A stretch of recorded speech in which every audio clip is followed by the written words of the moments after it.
बारे में आज हम लोग जानेंगे। देखिए जैसे कि बेमेल शब्द को ढूंढो। देखिए क्या है, नालंदा, तक्षशिला, वल्लभी और पाटलिपुत्र, ये कहीं ना कहीं विश्वविद्यालय और महाविद्यालय था, जबकि ये जो पाटलिपुत्र था वो राजधानी था। तो पाटलिपुत्र में आप लोग टिक लगा दीजिएगा, पाटलिपुत्र में टिक लगाइएगा तो हो जाएगा। देखिए पाटलिपुत्र में, पाटलिपुत्र वो देखिए ब्राह्मी, संस्कृत, खराष्ट, यहाँ पे देखिए खरोष्ट है, यहाँ पे रोस्ट हो जाएगा। देवनागरी, तो ये क्या है सबसे जो ये कहीं ना कहीं क्या है, लिपि है, ये भी लिपि है, ये भी देवनागरी भी लिपि है। संस्कृत क्या है, भाषा है, तो ये संस्कृत में लिख दीजिएगा, ये सब टिक लगा दीजिएगा। देखिए रत्नावली, मृक्ष, कटिम, अर्थशास्त्र, अभिज्ञान शकुंतलम। तो इसमें जो है देखिए अर्थशास्त्र ये अलग है, ये पुस्तक है। अब देखिए जो है नीचे दिए गए शब्द में से कौन सा सही और कौन सा गलत है, इसमें सही और गलत का जो पहचान करना है आप लोग को। तो देखिए इसमें सही और कौन गलत है इसके बारे में जानेंगे। सबसे पहले देखिए जो पहला है, देख लीजिए, नालंदा महाविहार में केवल एक ब्राह्मण छात्र ही पढ़ सकते थे। देखिए ऐसा तो बात नहीं है कि ब्राह्मण छात्र ही पढ़ सकते थे, क्योंकि नालंदा जो था वो वहाँ सब पढ़ सकते थे। तो ये क्या हो जाएगा, गलत हो जाएगा। तो ये रॉन्ग का साइन कर दीजिएगा, इसमें गलत लिख दीजिएगा, गलत। अब एक कंब के रामायण में राम का बड़ा दिखाया गया, इसमें कंब के रामायण में जो है राम को बड़ा नहीं दिखाया गया है, इसमें रावण को बड़ा दिखाया। जो भी हो, वाघ भट्ट एक चिकित्सक थे। देखिए वाघ भट्ट है, वान भट्ट नहीं है यहाँ पे, वाघ भट्ट है। तो ये क्या है, चिकित्सक थे, ये बहुत बड़े चिकित्सक थे। सही लगा दीजिएगा तो हो जाएगा। उसका देखिए कुषाण के समय ही गंधार शिल्प का विकास हुआ था, ये सही है, तो इसमें आप लोग सही लगा दीजिएगा। अब देखिए क स्तंभ के साथ ख स्तंभ को मिलाइए। पहले देखिए क स्तंभ है, ख स्तंभ दिया है, हम लोग अब क्या करेंगे, डायरेक्ट मिला लेंगे। तो ध्यान से देखिएगा, ये पहले महाबलीपुरम, ये महाबलीपुरम जो था रथ जैसा मंदिर था, तो ये रथ जैसा मंदिर यहाँ पे इसे लेके जाएंगे। देखिए एक का एकदम लास्ट, ठीक है।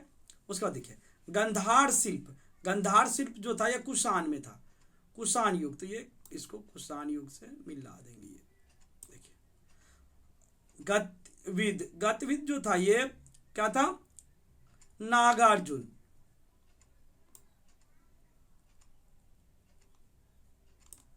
देखिए मीन मेखलाई, मीन मेखलाई जो है वो क्या है, तामिल महाकाव्य, तो तुम तामिल महाकाव्य में लगा दीजिएगा। अनंत, अनंत क्या है, गुफा का चित्र, अजंता हो जाता है, यहाँ पे अजंता है, ये समझे, ये अनंत हो गया, तो क्या हो जाए अजंता का, अजंता का जो है वो क्या है, गुफा है। बस इतना लगा दीजिए तो हो जाएगा। उसके बाद देखिए 3-4 शब्दों में उत्तर देना है आपको, तो 3-4 शब्दों में आप लोग उत्तर दीजिएगा। देखिए जैसे कि पहला, देखिए यहाँ लिखा हुआ है कि प्राचीन काल में बौद्ध शिक्षा व्यवस्था के साथ आज की शिक्षा व्यवस्था के साथ समानता और विषमता, समानता और विषमता को लिखना है। तो देखिए 2-4 लाइन में बोला है, तो 2-4 लाइन में हम लोग लिखेंगे। देखिए आज प्राचीन बौद्ध शिक्षा प्रणाली के साथ शिक्षा प्रणाली की समानता। देखिए प्राचीन काल में बिहार व संघ महाविहार में शिक्षा स्वीकार करना पड़ता था। आज की शिक्षा प्रणाली में छात्र महाविद्यालय और विश्वविद्यालय में जाकर पढ़ते हैं, तो हो गया। दूसरा देखिए दोनों में क्या था, बिहार और महाविहार में देश विदेश से छात्र पढ़ने आते थे, आज की व्यवस्था में भी छात्र देश विदेश जाते हैं।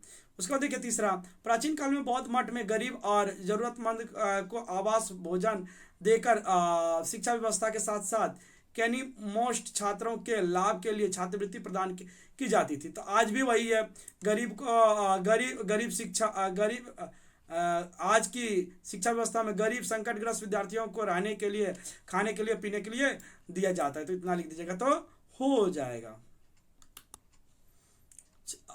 अलावा छात्रवृत्ति भी दी जाती है। छात्रों के शरीर और दिमाग को स्वस्थ मजबूत रखने का अनुशासन के लिए खेल सिखाया जाता था। आज की भी शिक्षा की प्रणाली में क्या किया जाता है, खेल शामिल किया गया। बहुत अब देखिए अंतर, बौद्ध शिक्षा प्रणाली और आज की शिक्षा प्रणाली में अंतर। पहले क्या होता था, प्राचीन बौद्ध शिक्षा प्रणाली में छात्र कठिन परीक्षा से होकर योग्यता की परख देते थे। आज भी शिक्षा, प्राथमिक शिक्षा में इंटरमीडिएट और उच्च मीडिएट में परीक्षा देना पड़ता है, तब योग्यता का सत्यापन होता है। देखिए उसके बाद है प्राचीन बौद्ध मठों में कृषि, चिकित्सा, राजकीय, तीरंदाज और तलवार कुश्ती जैसे खेल को क्या किया जाता था, प्रोत्साहित किया जाता था और धार्मिक विषय पढ़ाए जाते थे। आज की शिक्षा प्रणाली में अंग्रेजी, बांग्ला भी, गणित, इतिहास, भूगोल, कंप्यूटर, स्वास्थ्य और शारीरिक शिक्षा, सामान्य ज्ञान, विभिन्न परियोजना कार्य भी संचालित किए जाते हैं। देखिए उसके बाद जो है दूसरा क्वेश्चन कि 4.2 कि चरक संहिता का आदर्श अस्पताल कैसा होगा वह कहा गया है। उसके अनुसार अच्छा अस्पताल कैसा होना चाहिए। देखिए पहले जो है एक आदर्श अस्पताल में पर्याप्त बुनियादी ढांचा होना चाहिए ताकि मरीज को उचित सेवा मिल सके। सबसे ऊपर अनुभवी डॉक्टर और नर्स होना चाहिए। सबसे पहले क्या होना चाहिए, अनुभवी डॉक्टर और नर्स होना ही चाहिए। अस्पताल में मरीज के बिस्तर शौच सही मात्रा में रखना चाहिए। अस्पताल के आसपास के क्षेत्र को खाली रखना जरूरी है। अस्पताल के चारों ओर पौधे होना चाहिए ताकि मरीज को ताज़ी हवा यानी पर्याप्त मात्रा में ऑक्सीजन मिल सके। अब उसके बाद देखिए स्तूप गुफा और ये बिहार में क्या अंतर है, बिहार और स्तूप गुफा में अंतर। तो सबसे पहले देखिए अंतर देखेंगे हम लोग। पहला अंतर है कि बौद्ध विहार संघाराम बौद्ध भिक्षुक के रहने और अध्ययन करने के लिए बनाया गया था। और स्तूप जो था वो देखिए स्तूप गौतम बुद्ध के अवशेष पर बनाया गया अर्धवृत्ताकार टीला। ये तो वृत्ताकार टीला था, ये अर्धवृत्ताकार था। उसके बाद देखिए बिहार मूल रूप से कई झांस का संग्रह था।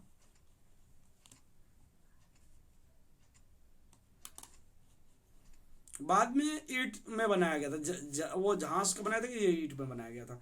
उसके बाद देखिए प्रारंभिक स्तूप मिट्टी के टीले से बनाए जाते थे। उत्तर मौर्य काल में स्तूप की संख्या वृद्धि हुई थी। स्तूप के चारों ओर 4 बड़े दरवाजे थे, इन्हें मेहरबा कहा जाता था। मेहरबा पर मूर्ति उकेरा गया था। बौद्ध भिक्षुक के रहने और अध्ययन करने के लिए बिहार बनाया गया था। बौद्ध की एक धार्मिक संस्था था। स्तूप का निर्माण किसी महान व्यक्ति या पवित्र घटना की स्मृति में किया गया था। सम्राट अशोक ने लगभग 84,000 स्तूप बनाए थे। इतना लिख दीजिएगा तो हो जाएगा। इस प्रकार हम लोग का 6 का जो है पूरा समाधान हो गया।